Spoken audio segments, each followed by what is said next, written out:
Il y a quelques heures, Blue Origin lançait enfin New Glenn, son lanceur lourd réutilisable qui doit permettre à la compagnie de jouer dans la cour des grands.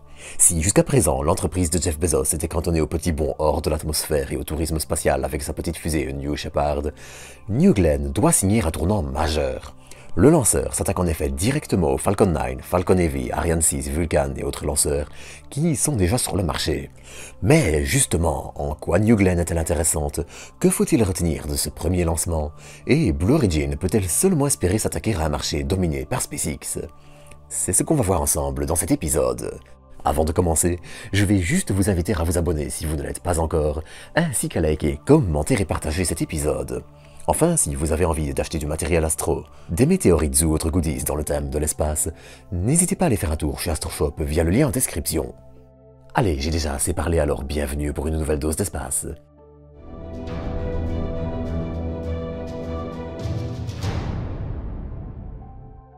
Avant de commencer, j'aimerais mentionner un point important. Cet épisode sera divisé en deux parties, une revenant d'abord sur ce vol et une autre sur New Glenn de façon plus large. Ça me permet de prendre un peu d'avance sur le décollage et de vous fournir du contenu plus complet.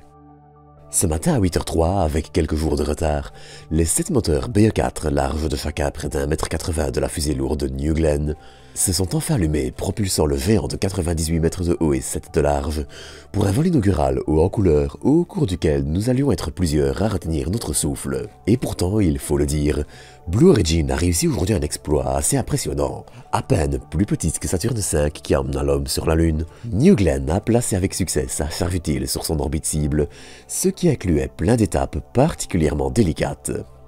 Séparer le second étage du premier, allumer dans l'espace les deux moteurs BE3U, dérivés des plus petits BE3 utilisés sur la fusée New Shepard, et 50 minutes après le lancement environ, rallumer une seconde fois ces moteurs pour circulariser l'orbite. La charge envoyée, un prototype de plateforme pour satellite Blue Ring développé par Blue Origin et qui permet tant d'accueillir des satellites que de les déployer ou d'intégrer des instruments pour des clients, se porte elle aussi très bien et a rapidement débuté une période de test attendue de 6 heures. Mais le sans faute absolu n'allait malheureusement pas non plus être atteint. Le premier étage, qui devait être récupéré sur la barge Jacqueline, a en effet été perdu peu après le rallumage de ses moteurs.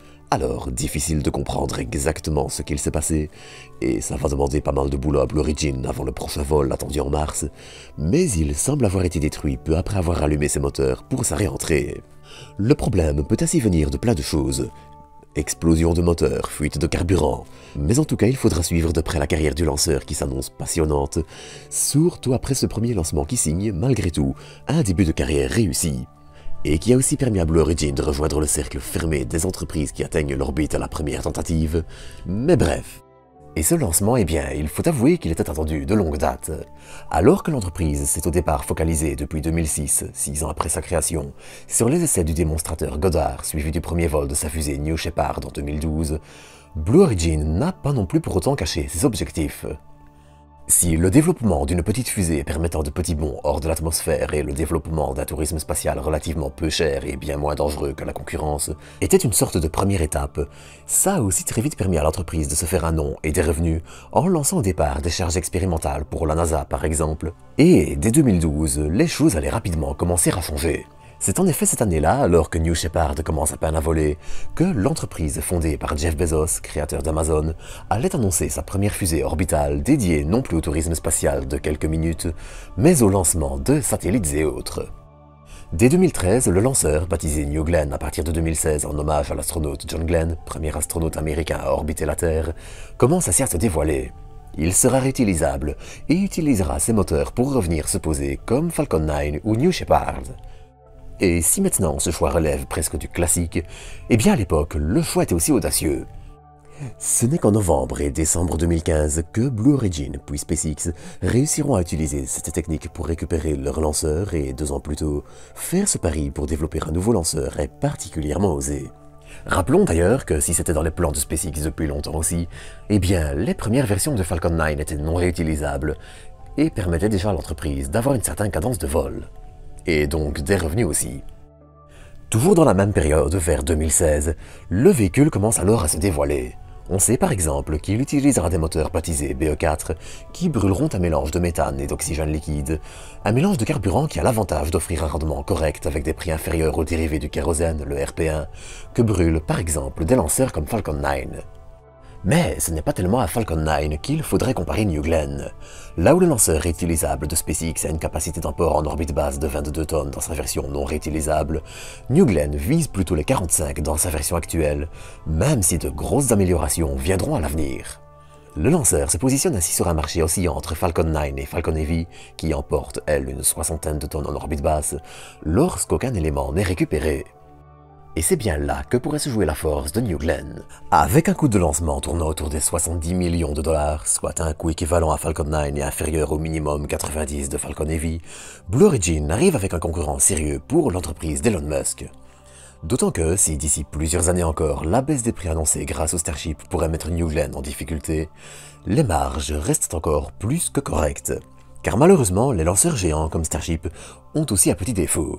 S'ils abaissent effectivement drastiquement le coût du kilo en orbite, ils obligent aussi à lancer plus de kilos pour être rentables.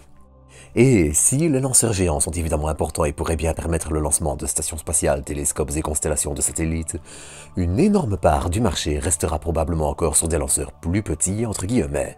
Car avec ses 98 mètres de haut pour 7 de large, New Glenn se positionne ainsi sur un créneau confortable, même si elle reste parfois un peu moins performante que Falcon Heavy. New Glenn ne peut en effet par exemple emporter que 13 tonnes vers l'orbite géostationnaire, et même si ce besoin permet de couvrir une immense majorité des besoins pour des satellites GPS d'observation de la Terre ou télécom, eh bien le lanceur n'est pas non plus idéal dans tous les cas de figure et toutes les orbites. C'est aussi pour cette raison que Blue Origin travaille sur des projets comme le second étage amélioré et probablement réutilisable Jarvis, ou, plus proche de nous, l'ajout d'un troisième étage au lanceur. Ce dernier permettra ainsi de booster encore les capacités du lanceur en visant des orbites bien plus personnalisables. Mais si New Glenn est un adversaire tout à fait adapté aux Falcon 9, Falcon Heavy, Vulcan et autres Ariane 6, le lanceur, qui vise au minimum 25 vols par exemplaire, sera aussi un tremplin pour Blue Origin. Alors bien sûr, on parle beaucoup des atterrisseurs lunaires commerciaux et habités, et aussi la version robotisée, de stations spatiales ou encore de la plateforme pour satellite Blue Ring. Cette dernière, dont le premier prototype a été lancé par le vol d'aujourd'hui, fournit une sorte de base pour des clients désireux de lancer un satellite. Elle gère en effet la propulsion, les communications, et pourra même être ravitaillée en carburant, permettant aux clients de l'entreprise de lancer un satellite bien plus vite et avec des technologies bien rodées. Mais à l'avenir, il y a aussi de fortes chances pour qu'on commence à parler d'ici quelques années de Neil Armstrong, un lanceur qui devrait succéder à New Glenn et rivaliser avec le Starship de SpaceX. Et si, comme à son habitude, l'entreprise est jusqu'à présent restée très floue sur ses plans pour le véhicule, eh bien, il faudra maintenant commencer à voir ce que l'avenir réserve de ce côté aussi. Dans tous les cas, avec ce vol inaugural, Blue Origin entre dans une ère qui sera plus que passionnante à suivre et sur laquelle je me ferai un plaisir de vous tenir informé. Allez, sur ce, j'espère que cet épisode vous aura plu et je vous donne rendez-vous dans quelques jours pour une nouvelle dose d'espace.